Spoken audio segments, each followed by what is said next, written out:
جو شخص زنا میں مبتلا ہو جاتا ہے آخرت میں اس کی جو سزا ہے ہی ہے، کیونکہ آخرت میں کیا سزا ہوگی، زانی مرد اور زانی عورتوں کی، ہمیں حدیث سے یہ پتہ لگتا ہے کہ ایسے مردوں اور عورتوں کے لیے اللہ تعالیٰ نے جو عذاب رکھا ہے وہ کیا ہے کہ ایک تنور کی شکل میں ایک بڑا سا تنور ہوگا جس کے اندر آگ جل رہی ہوگی، اور اس کے اندر زانی مرد اور زانی عورتیں بغیر کپڑوں کے ننگے ہوں گے، اس کے اندر ڈالے جائیں گے، اور وہ آگ انہیں عذاب دے رہی ہوگی، اور وہ تنور سے آگ اوپر اٹھے گی، اور جب وہ تنور کے بالکل منہ پہ آ جائیں گے، ان کو لگے گا باہر آنے والے ہیں، وہ تو واپس آگ نیچے چلی جائے گی، اور پھر ان کا عذاب وہیں سے شروع ہوگا، اور یہ ان کے ساتھ ہوتا رہے گا۔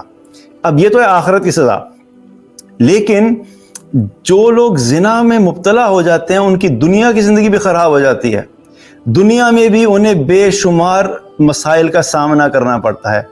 پہلی چیز عزت نفس ختم ہو جاتی ہے، ضمیر مر جاتا ہے۔ دوسری چیز ایمان سلب ہونے کا خطرہ ہوتا ہے، ایمان ہی ختم ہو جاتا ہے۔ تیسری چیز دلوں کے اوپر جو ہے وہ اللہ کی طرف سے جو ہے وہ جسے کہتے ہیں تالے پڑ جانا، اور دل جو ہے بند ہو جانا وہ ہو جاتا ہے۔ چوتھی چیز برکتیں ختم ہو جاتی ہیں۔ پانچویں چیز اپنی فیملی میں عزت ختم ہو جاتی ہے۔ چھٹی چیز اس ایڈکشن کی وجہ سے انسان اس کا غلام بن جاتا ہے، اس کا کانفیڈنس لیول نہیں رہتا، وہ آئسولیٹ ہو جاتا ہے، وہ لوگوں میں رہ نہیں سکتا، لوگوں کو فیس نہیں کر سکتا۔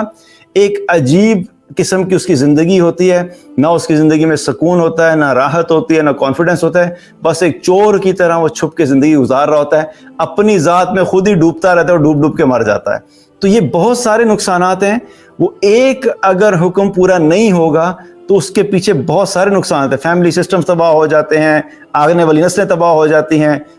شادی کی طرف رغبت نہیں رہتی، بہت سارے ایسے پرابلمز ہیں جو کہ صرف اس ایک آیت کے اوپر عمل نہ کرنے کی وجہ سے جو ہے وہ انسان کو فیس کرنا پڑتا ہے۔ تو یہ ایک مثال میں نے دی، اس لیے دی کہ قرآن میں اللہ سبحانہ تعالیٰ نے جو بھی ہمیں احکامات دیے ہیں، اللہ کے ہر حکم کے پیچھے ایک پوری دنیا ہے، وہ ہمیں سمجھ نہیں آ رہی ہوتی کئی دفعہ، لیکن جب انسان اس آیت کے اوپر عمل کرتا ہے، اگر نیکی والی آیت ہے تو اس کے فائدے اور ثمرات اس کو نظر آنا شروع ہو جاتے ہیں۔ جب وہ گناہوں کی طرف چلا جاتا ہے جس سے اللہ نے منع کیا ہے، تو پھر اس کے نقصانات اس شخص کو نظر آتے ہیں جو کہ اس چیز میں ڈل جاتا ہے۔